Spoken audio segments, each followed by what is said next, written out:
Ezequiel 37, do versículo 1 ao versículo 14.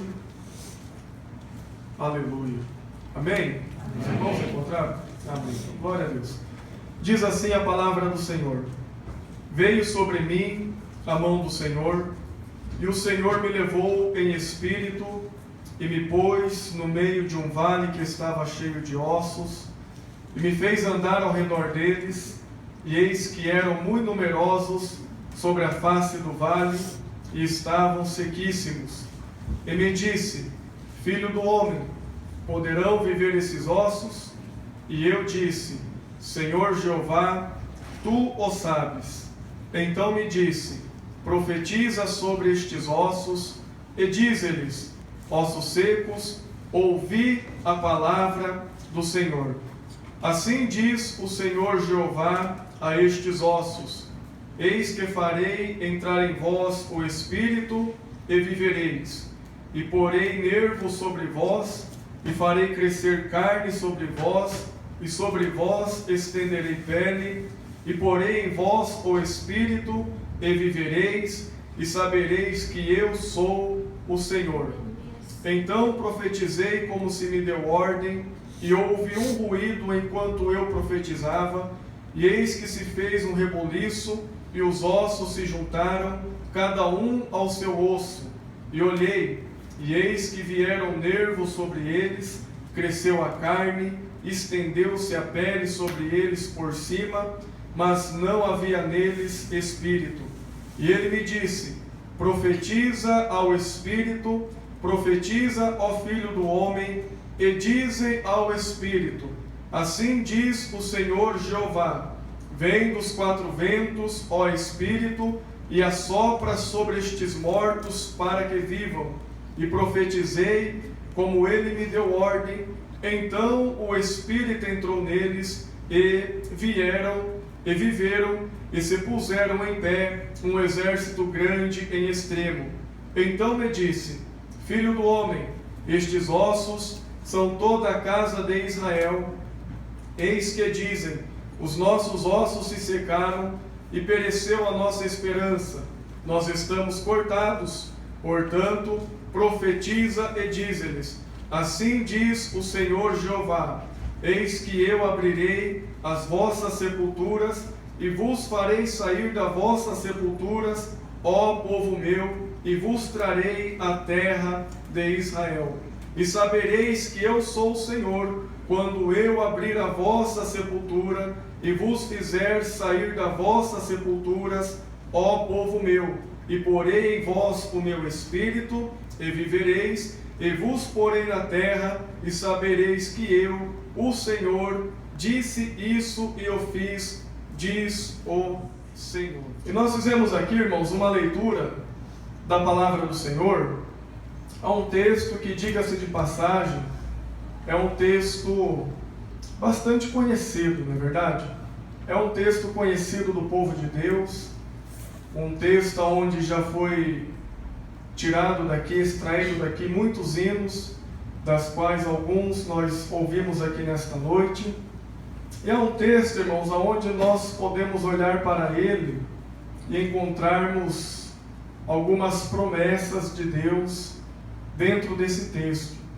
Mas para nós podermos entender as promessas de Deus contidas nesse texto, é necessário que nós venhamos a entender o contexto de tudo que estava acontecendo neste momento e que gerou este cenário. Nós sabemos, irmãos, que o povo de Israel era o povo da aliança, o povo escolhido por Deus, uma nação que foi feita pelo próprio Deus, cujo nome da própria nação foi também o próprio Deus quem deu, uma nação formada por Deus. Mas nós sabemos que Israel, desde que Salomão se desviou dos caminhos do Senhor, Israel nunca mais foi o mesmo. Após a morte de Salomão, os irmãos bem sabem que houve a divisão da nação de Israel. 10 tribos ficaram para o norte, 2 tribos ficaram para o sul, e o reino foi dividido em 2. E nós sabemos, irmãos, que o reino do norte, chamado Israel, eles foram um reino que se distanciaram completamente de Deus. Eles se afastaram completamente do Senhor.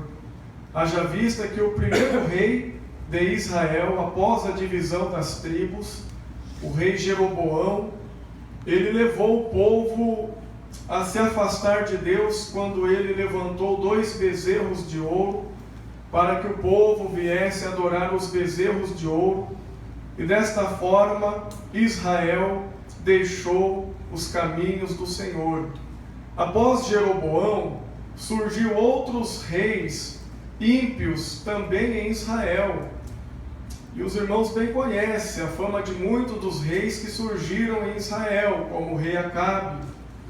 E nós sabemos que Deus, que é misericordioso, Deus, por sua vez, levantava profetas para repreender o povo.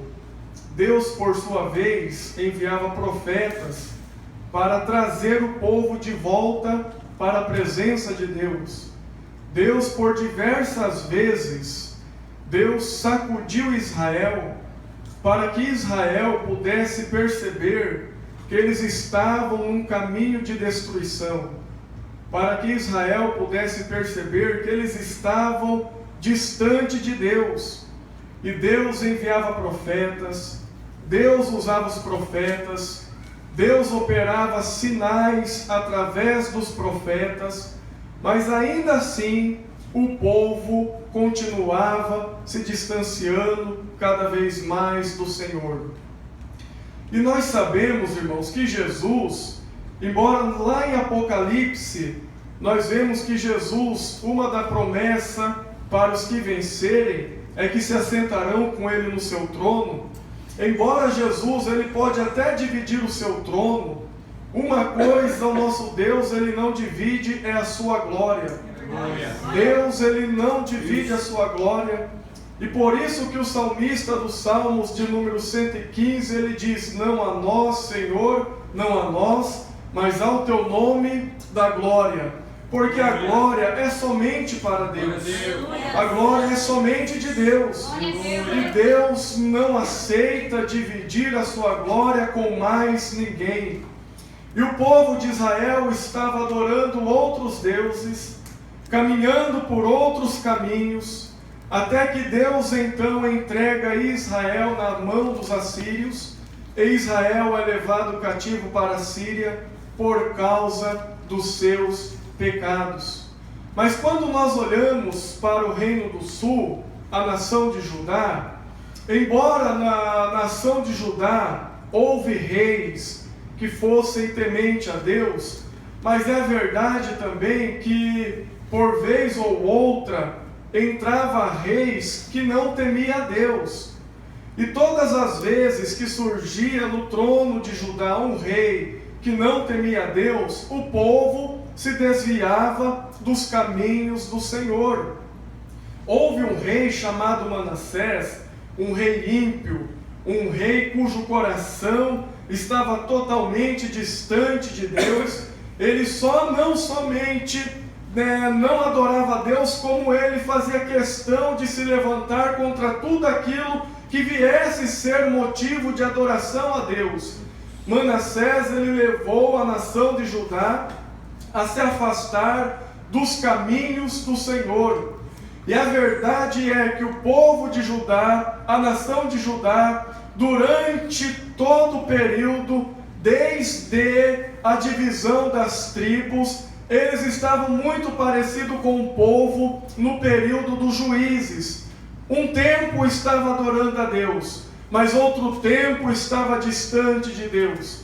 Um tempo voltava a servir a Deus, mas em outro tempo voltava a se desviar dos caminhos do Senhor. E o que me chama a atenção é que o que levava o povo a se desviar dos caminhos do Senhor é que quando eles olhavam para o trono de Israel, eles percebiam que o próprio rei que assumiu o trono, eles não adoravam a Deus. E amados, eu começo a aprender algo aqui, e quero abrir aspas nesta palavra, é que nós temos uma responsabilidade tão grande, é que querendo ou não, pessoas elas olham para nós, procurando em nós um exemplo de vida a ser seguido, procurando em nós um modelo de cristianismo a ser imitado. E quando eles olham para nós procurando um modelo de cristianismo a ser imitado, e o modelo que nós passamos a ele é um modelo de cristianismo sem Cristo, é o cristianismo que pessoas estarão vivendo. E infelizmente é muito mais fácil pessoas imitar os maus exemplos do que imitar o bom exemplo. Um bom exemplo nós temos que estar chamando o povo para imitar, nós temos que estar dizendo ao povo para imitar, mas quando é um mau exemplo ninguém precisa dizer para imitar, porque automaticamente o povo tem uma tendência a imitar um mau exemplo. E a nação de Judá, por muitas vezes, ao perceber que os seus reis se distanciavam de Deus, eles não procuravam se manter firmes na adoração ao Senhor, mas também eles caíam no erro da idolatria e começaram a seguir o mesmo caminho que a nação de Israel. E é interessante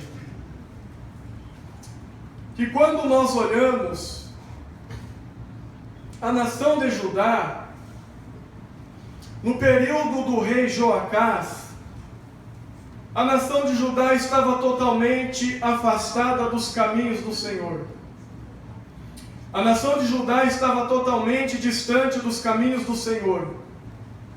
E foi neste período que Deus havia levantado o profeta Jeremias para poder repreender o povo.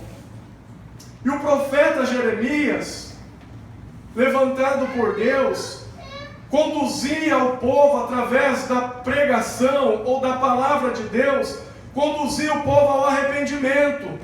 Todavia o povo não respondia às mensagens de Jeremias, a ponto que o próprio Deus no céu chegou a dizer para Jeremias que agora basta. Deus não queria mais ouvir nem mesmo uma oração intercessória a favor do povo de Judá, de tanto que o povo insistiu em permanecer no caminho do erro. Deus olhou para Judá e disse para Jeremias: agora basta, não adianta mais orar por esse povo, porque agora eles conhecerão o meu afastamento. Deus, ele determinou em seu coração se afastar da nação de Judá, porque Deus havia levantado profetas, havia enviado profetas para repreender o povo, para que o povo voltasse para a sua presença. E os profetas eles iam madrugando, pregando a palavra de Deus. E o povo, ao contrário, ao invés de se arrepender, eles perseguiam os profetas, eles mataram os profetas, eles aprisionaram os profetas. Então Deus determinou que a nação de Judá agora passaria por um período que eles iam experimentar o seu afastamento. E a coisa mais triste, irmãos, é um crente que um dia foi cheio do Espírito Santo de Deus, um crente que uma vez foi salvo, o crente que uma vez foi liberto, o crente que uma vez foi resgatado por Deus. Jesus resgatou do mundo, Jesus transformou a vida dele. Se ele era um pinguço, já não bebia mais, se fumava, já não fumava mais. Jesus mudou a história deste homem, Jesus transforma a vida deste homem, Jesus derrama o seu Espírito sobre a vida deste homem. Aleluia. Mas a coisa mais triste é quando um homem que uma vez foi cheio do Espírito Santo de Deus, pela sua vida de desobediência e de negligência para com a palavra de Deus, começa a entristecer o coração do Pai, a ponto de que este que outrora foi cheio do Espírito Santo de Deus, ele venha perder a presença de Deus. A coisa mais triste, irmãos, É um crente que uma hora recebeu a presença de Deus, ele experimentar o afastamento de Deus. A coisa mais terrível, eu me recordo que uma vez eu conversei com a minha esposa quando nós ainda namorávamos. Já temos 8 anos de casados, graças a Deus, e que Jesus nos conserve até o arrebatamento. Mas eu me recordo que na época do nosso namoro, nós estávamos conversando. Eu me recordo, acredito que ela vai lembrar, nós dizemos, nossa, como é triste para uma pessoa entrar dentro de uma igreja e Deus abençoando, a presença de Deus se manifestando no culto, e a pessoa não conseguir derramar uma lágrima na presença de Deus. Como que é terrível o crente que já experimentou falar línguas estranhas, o crente que já experimentou dobrar os joelhos na presença de Deus e começar a clamar e ser envolvido pela glória de Deus, ser envolvido pela presença de Deus. Uma vez entrar na igreja e ver Deus visitando todo mundo, ver Jesus renovando pessoas, ver pessoas levantando e falando em línguas estranhas, ver Jesus batizando com o Espírito Santo, mas ele não conseguir sentir a presença de Deus. Como que é terrível! Pessoas chorando do seu lado, e não é chorando de tristeza, mas é chorando pela presença de Deus que vem quando a sua palavra está sendo ministrada. A coisa mais triste que tem é um crente perder a presença de Deus. É o crente perder a presença do Senhor. E eu entendo que para o crente perder a presença de Deus, não é porque faltou Deus falar com ele, é porque ele insistiu em permanecer no caminho do erro. Porque Deus, pela sua muita misericórdia, quando eu vejo pela sua palavra, eu vejo um Deus tão amoroso, que quando vê o homem andando no erro, Deus já não decreta a sentença não, mas Deus envia a sua palavra, Deus envia a sua mensagem, Deus envia homens, Deus levanta a mulher, para tentar trazer este para o seu caminho novamente, porque a vontade de Deus é que o homem e a mulher estejam na presença dele, mas quando o homem endurece o seu coração,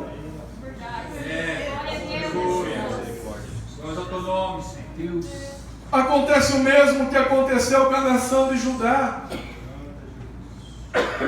Eles experimentaram o afastamento de Deus. E uma vez eu ouvi uma pessoa dizer que o crente que uma vez foi cheio do Espírito Santo, o crente que uma vez recebeu o Espírito Santo, ele já está decretada a sua salvação. Ele já foi selado e já está decretado e já não perde mais. Mas isto é um erro, porque a própria Bíblia nos mostra pessoas dentro da Bíblia que outra hora receberam o Espírito Santo de Deus, mas da mesma maneira que eles receberam o Espírito Santo de Deus, eles perderam. A Bíblia diz de um homem chamado Sansão, e você conhece a história. Sansão foi um homem que nasceu com um propósito bem definido. Sansão foi fruto de um milagre. Os seus pais não podiam ter filho, mas Deus havia determinado que um menino ia nascer com um propósito específico, e tinha ele uma grande obra de Deus na vida dele. E ele tinha também, por sua vez, algumas coisas a ser seguido, porque ele era nazireu de Deus. Mas acontece que Sansão, embora Deus tinha um compromisso com ele, mas Sansão não tinha compromisso com Deus. E Deus, porque tinha um compromisso com ele, Deus havia enchido Sansão do Espírito Santo. Mas como Sansão não tinha compromisso com Deus, ele perdeu a presença do Espírito Santo de Deus na sua vida. A Bíblia fala também do primeiro rei de Israel, o rei Saul, que foi um homem que recebeu o Espírito Santo de Deus, mas por causa da desobediência à palavra de Deus, ele também perdeu o Espírito Santo de Deus. O Espírito Santo se retirou da vida de Saul. Isto porque nós sabemos que Deus ele ama o pecador, mas Deus não pode habitar aonde o pecado está imperando. Deus, embora ele ama o pecador, Deus ele não pode permanecer no local aonde o pecado está reinando. E quando o pecado começa a reinar na vida do crente, embora não é esta a vontade de Deus, mas o Espírito Santo de Deus pode sim se retirar da vida da pessoa. Senão Paulo não tinha escrito para nós não apagarmos o Espírito Santo de Deus. E a coisa mais triste é crentes que apagaram o Espírito Santo de Deus na vida deles. Por isso, irmão, que acontece de pessoas entrar na igreja e Deus falar com todo mundo, inclusive com ele, mas porque ele está com o coração endurecido, está com o ouvido agravado, ele não ouve a voz de Deus. Deus ele age, Deus ele movimenta as águas da igreja, renovando o crente, fortalecendo o crente, levantando o crente. Mas aquele que perdeu o Espírito Santo, ao invés de abrir o coração, ele fica olhando de um lado para o outro. Mas nesta noite Deus está aqui para restituir o seu Espírito na vida de pessoas aqui neste lugar. Aleluia, Jesus. E o Senhor se afastou de Judá. Eles perderam a presença de Deus. E nós sabemos que Deus levantou Nabucodonosor como uma vara de ferro em suas mãos para açoitar o povo de Judá. E nós sabemos que Judá foi levado cativo para as terras de Babilônia. E aqueles que têm já lido esta passagem bíblica sabem. A deportação para Judá se deu em 3 ocasiões distintas.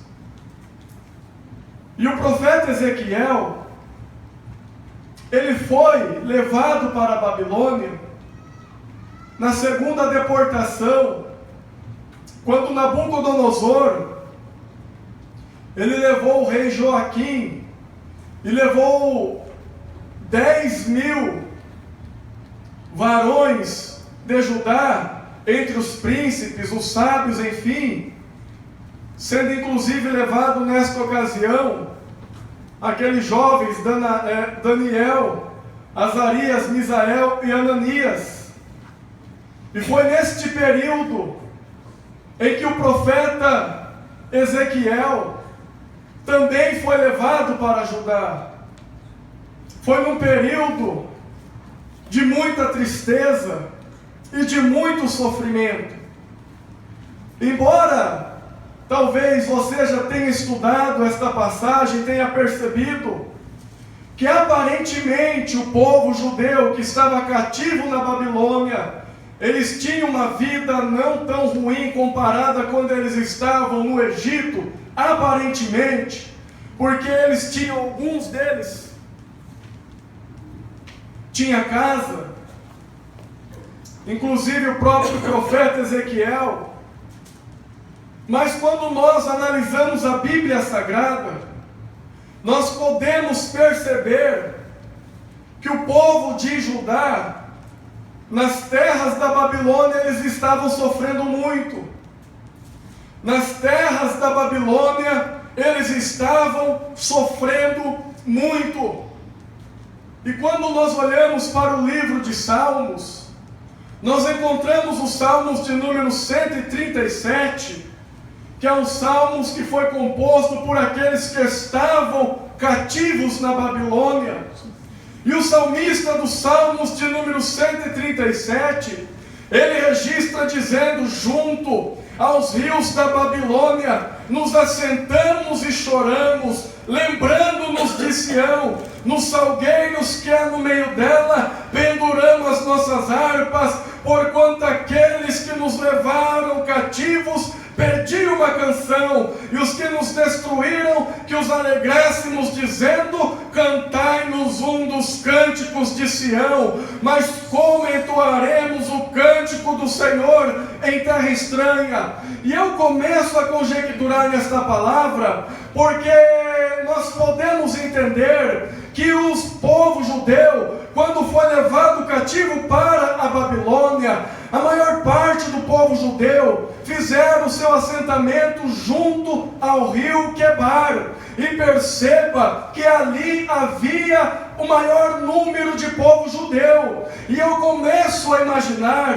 e eu começo a conjecturar, todo final de tarde, agora o povo judeu se reunindo em grupo, com aquele sentimento melancólico, com aquele sentimento nostálgico, e sentando-se junto aos rios da Babilônia, chorando, olhando para a direção que supostamente fosse Jerusalém, lembrando de onde eles estavam, lembrando da glória que eles até tiveram no passado, quando Deus estava no meio deles, e agora olhando para a real situação, uma terra de cativeiro, distante da sua terra natal, distante da presença de Deus, e eles se assentavam e choravam, somente lembrando do passado. Mas o Deus que nós servimos é o Deus que não vive de passado, é o Deus que no presente quer abençoar o seu povo, quer fortalecer o seu povo, para que no futuro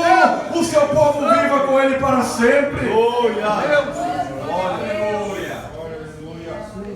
E foi neste contexto, num contexto de sofrimento, num contexto de dor, num contexto de afastamento de Deus, que Deus levanta o profeta Ezequiel. Foi dentro deste contexto que Deus levanta o profeta Ezequiel. E eu aqui aprendo uma coisa, que mesmo nos momentos mais terríveis da história cristã, e a própria história prova isso, mesmo nos momentos mais turbulosos em que a igreja de Cristo passou na terra, mesmo nos períodos de trevas que foi conhecido, mesmo neste período, Deus sempre levantará pessoas para usar naquele momento e para usar naquela ocasião, para ser Ele uma pessoa a qual vai gerar um avivamento de Deus no meio do seu povo, no meio da sua nação. E Deus então levanta o profeta Ezequiel. E quando eu estive pensando e meditando sobre isso, o Senhor me fez entender algo muito interessante. É que Deus chamou o profeta Ezequiel,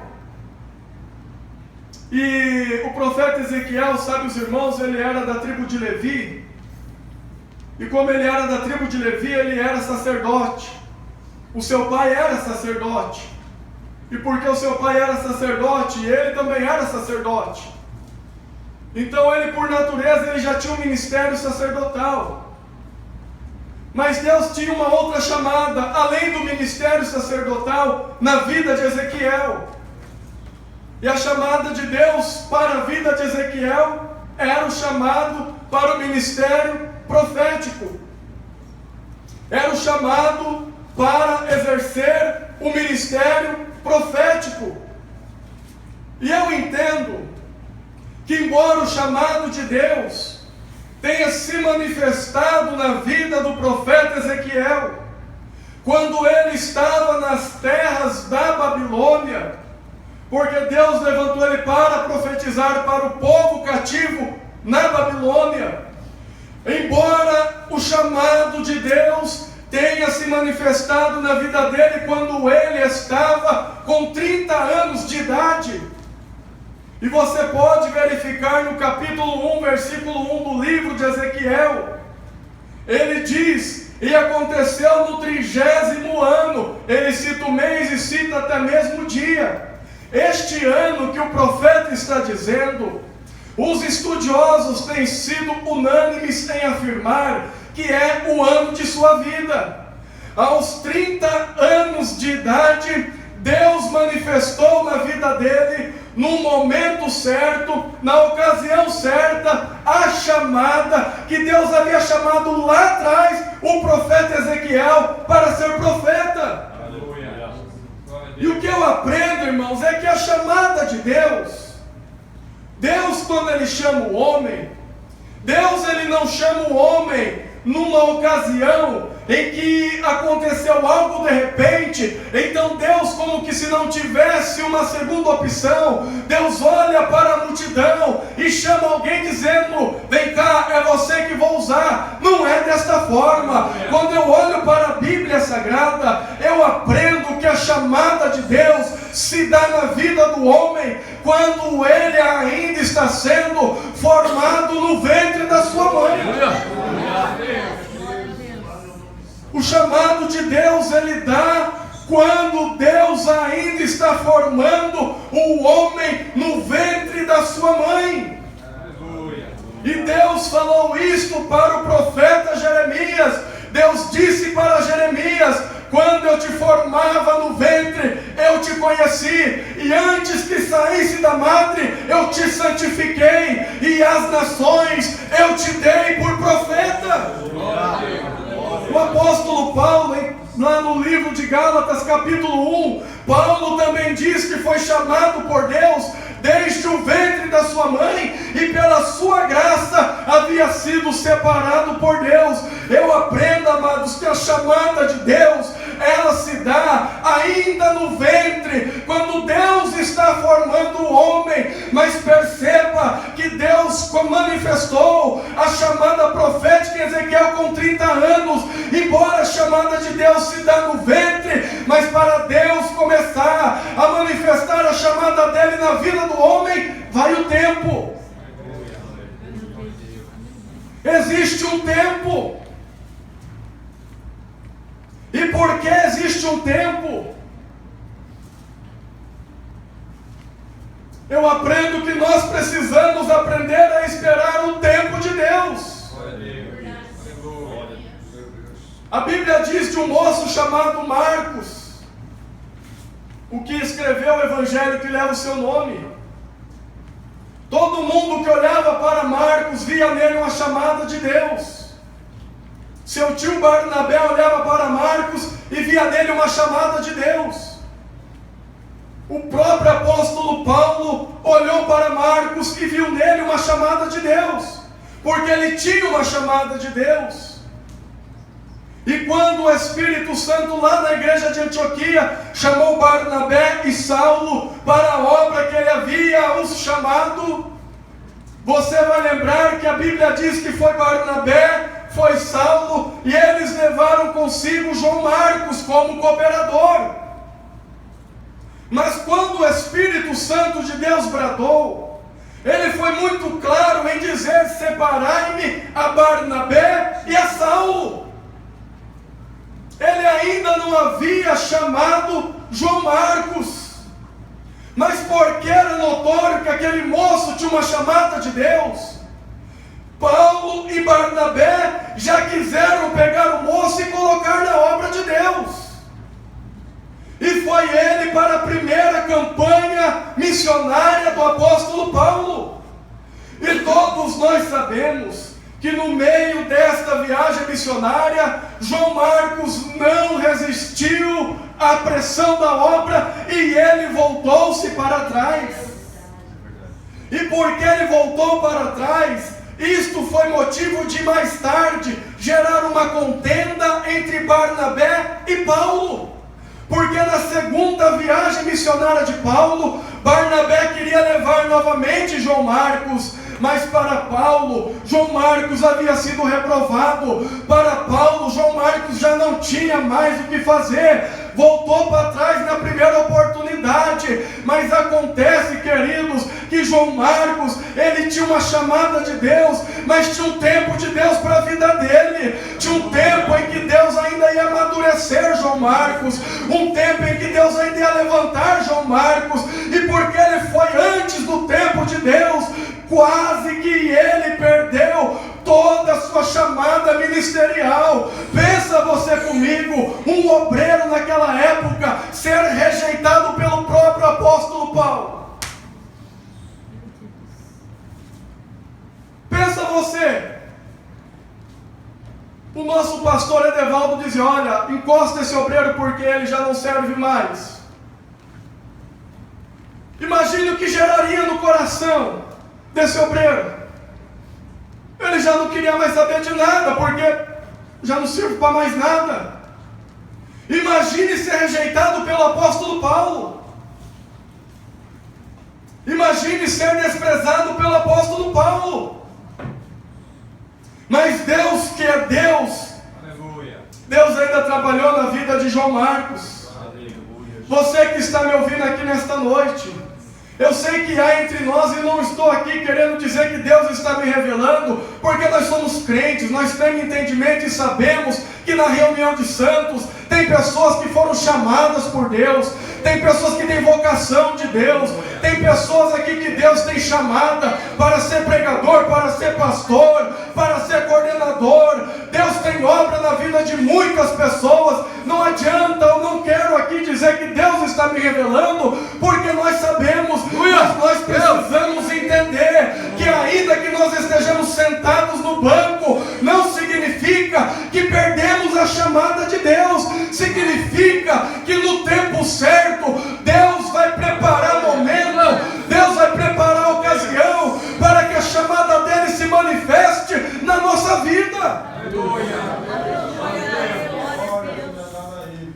Foi o que aconteceu com o profeta Ezequiel. E Deus levantou o profeta Ezequiel no tempo de Deus. E no capítulo 37, nós vimos teatro, que o Senhor levou o profeta Ezequiel em espírito a um vale de ossos. E esse vale estava cheio de ossos.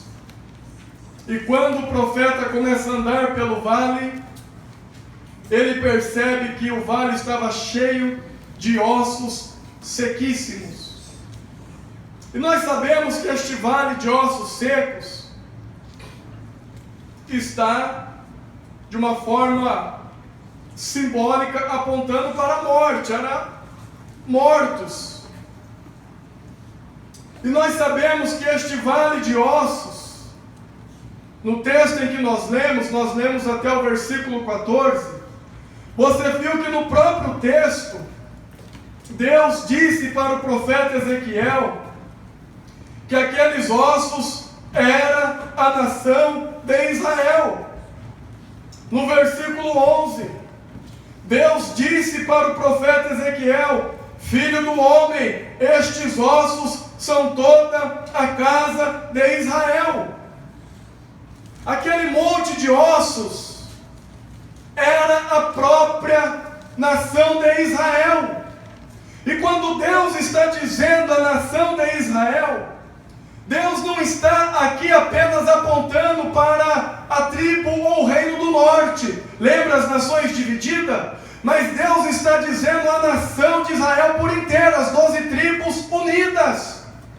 Porque era o estado em que eles se encontravam. Era o estado em que eles estavam se encontrando, distante de Deus. Perderam a presença de Deus. Deus se afastou deles. E porque Deus se afastou deles, eles pareciam muito bem com um vale cheio de ossos sequíssimos. Mas acontece que aqui no capítulo de número 37, nós encontramos uma palavra de esperança. Nós encontramos uma palavra de esperança vinda da parte de Deus. Porque no versículo de número 14, Deus diz que colocaria sobre eles o seu Espírito. E a palavra de esperança que nós encontramos aqui nesta passagem bíblica é que Deus iria renovar o seu povo, é que Deus iria restaurar o seu povo. E a palavra que Deus tem colocado no meu coração dentro deste texto é que não importa o estado em que você se encontra nesta noite. Pode ser que tenha pessoas que estão no nosso meio, que tem aparência de que está vivo, mas na verdade está morto. Está parecendo a igreja de Sardes. Tinha aparência de que vivia, mas estava morta. Tinha aparência de que servia a Deus, mas já não servia mais a Deus. Tinha aparência de que era igreja, mas deixou de ser igreja há muito tempo. Mas a boa notícia é que Deus, pela sua grande misericórdia, Deus pelo seu grande amor, Deus está decidido em renovar aquele que tem caído da sua presença. Deus está decidido em levantar novamente aquele que outra hora era um gigante na presença de Deus, mas caiu da presença. Mas Deus está nesta noite com as mãos estendidas para te levantar novamente, para te restaurar novamente. Se o Espírito Santo tem se retirado, Deus quer soprar o seu Espírito sobre a tua vida nesta noite. Se você tinha perdido a força de servir a Deus, a força de orar, nesta noite Deus quer renovar na tua vida, Deus quer restaurar a tua vida, Deus quer encher a tua vida do Espírito Santo novamente. Então abra a tua boca e glorifica e exalta o Deus que está neste lugar.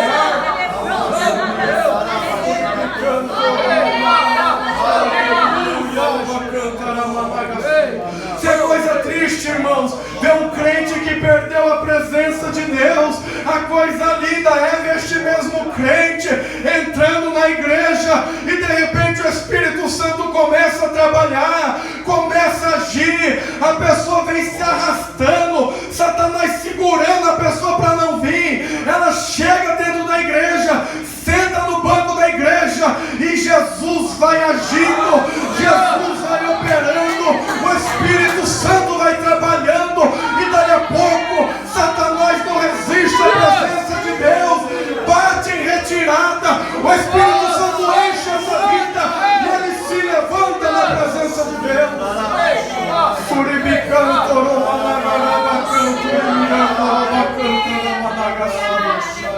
Deus nesta noite quer renovar vidas. Deus nesta noite quer restaurar a vida. Jovem que está aqui, Jesus quer te encher do Espírito dele. E para isso,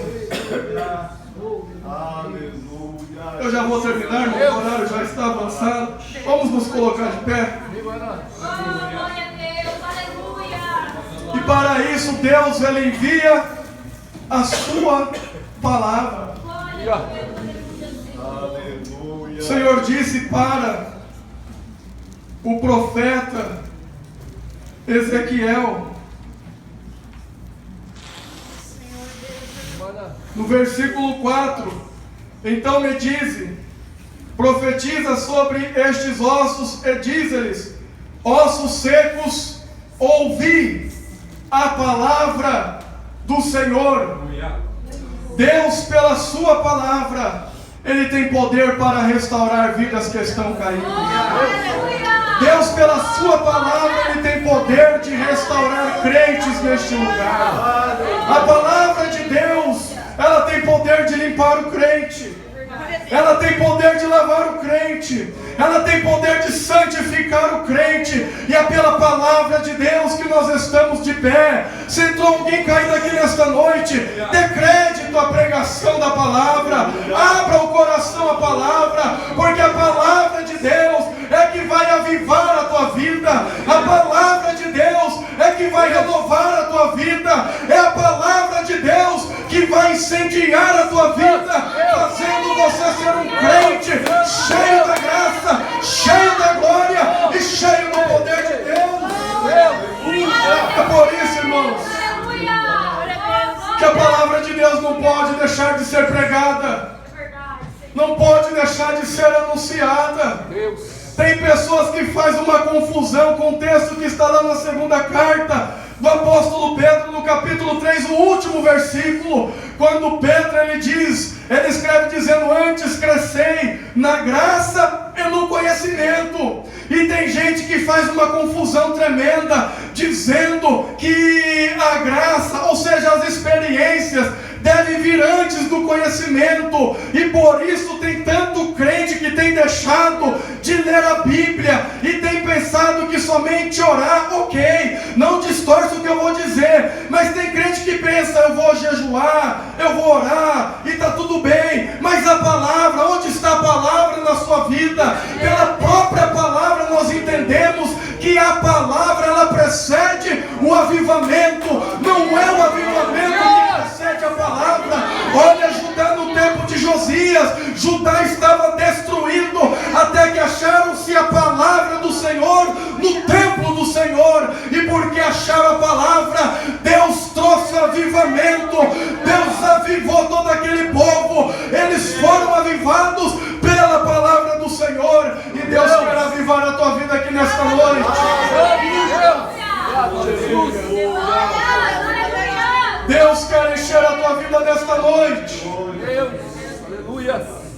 Se alimenta dessa palavra, abra o coração a esta palavra, se agarre a esta palavra, e não importa o estado em que você esteja, pode ter entrado caído, e sabe de uma coisa?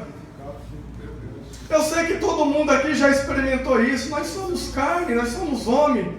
Quantas vezes a gente peca e a gente vem para a igreja, de repente você discutiu com a sua esposa em casa e veio para a igreja, de repente você se alterou em algum momento, em algum lugar, enfim, alguma coisa, e você vem para a igreja com aquele sentimento de culpa, e você não consegue adorar a Deus.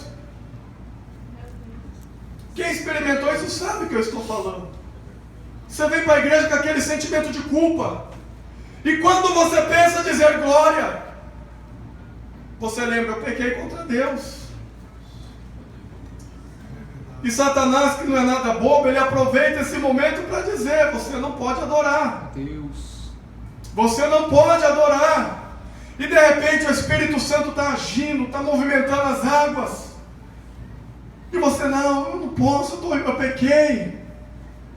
Mas acontece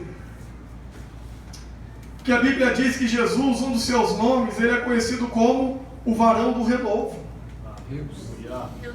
E a própria Bíblia diz, o apóstolo João ele escreveu na sua primeira carta, capítulo 1, versículo 2,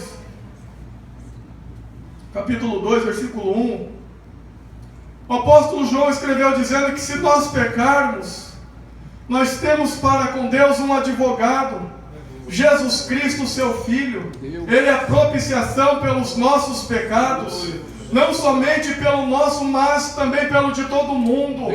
O que eu quero dizer com isso? Se porventura entrou alguém aqui nesta noite que tem se sentido um verdadeiro vale de ossos secos, tem pecado contra Deus, tem falado coisas que não devia falar, tem pensado coisas que não devia ter pensado, tem brigado com seu pai, tem brigado com a sua mãe, tem brigado com seu esposo, com a sua esposa, com um colega de serviço, e chegou dentro do santuário e não se sentiu digno de abrir a boca para adorar, para exaltar, para glorificar a Deus. Eu quero dizer que o sangue de Jesus está aqui nesta noite para lavar os teus pecados, para purificar os teus pecados, para te levantar novamente, e o rio de Deus está aberto aqui neste lugar para te encher do Espírito Santo. Se Satanás estava te acusando que você não pode adorar, Jesus Cristo está te dizendo: você pode adorar.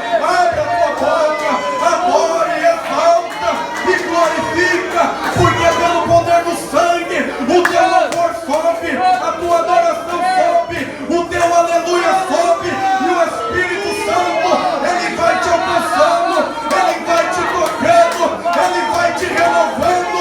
Então adore a Deus neste lugar.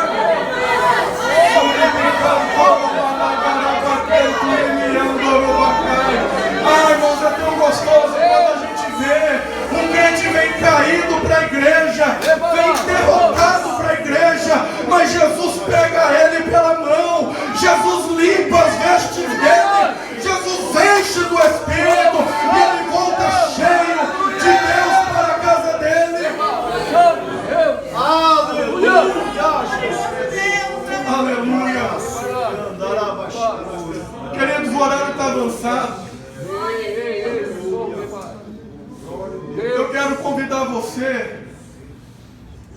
Eu não vou fazer nenhum apelo, porque o horário já está avançado.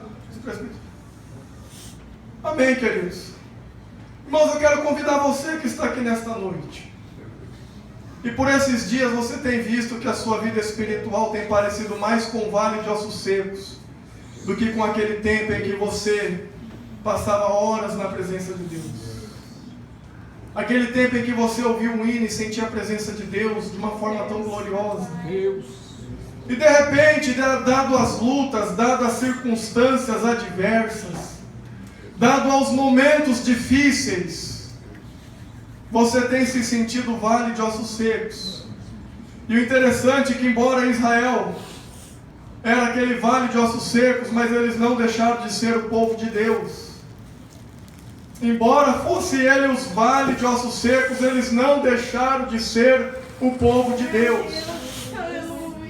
Eu não sei como está a sua vida, mas eu tenho certeza de uma coisa: que Deus tem falado com pessoas aqui nessa noite. E você que tem vivido uma sequidão de espírito, você que tem vivido os piores dias da sua vida, eu quero convidar você, se é corajoso, sair do seu lugar e vir aqui à frente, porque nós iremos orar pela tua vida. Eu tenho certeza que o Senhor, Ele vai renovar a tua vida. Eu tenho a certeza que Jesus, Ele vai te encher novamente nesta noite. E sabe de uma coisa? Não fique com vergonha de vir, não. Porque crente que fica no lugar para olhar os que vão no apelo, para depois dizer lá, tá vendo? Estava em pecado, eu sabia. Sabe o que você é? Você é um crente carnal. Paulo diz isso lá em Gálatas capítulo 6. Que só quem é espiritual pode ajudar aqueles que estão fracos. Só quem é espiritual pode ajudar aqueles que caíram. Aqueles que se acham espiritual, mas gostam de olhar para quem vai no apelo e dizer lá, eu sabia viver de para você, agora não, você está precisando vir aqui à frente. Que Jesus quer renovar também a tua vida. Jesus quer te encher do Espírito Santo de Deus, te encher do Senhor do seu povo.